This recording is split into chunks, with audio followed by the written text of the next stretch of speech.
आपका पहला क्वेश्चन, कौन सा जानवर पानी में जन्म लेता है?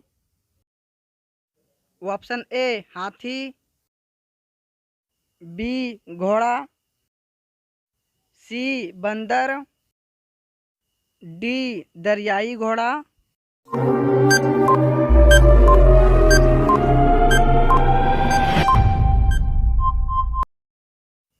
आपका सही आंसर होगा ऑप्शन डी दरियाई घोड़ा। रोजाना ऐसे वीडियो पाने के लिए चैनल को सब्सक्राइब करें। धन्यवाद।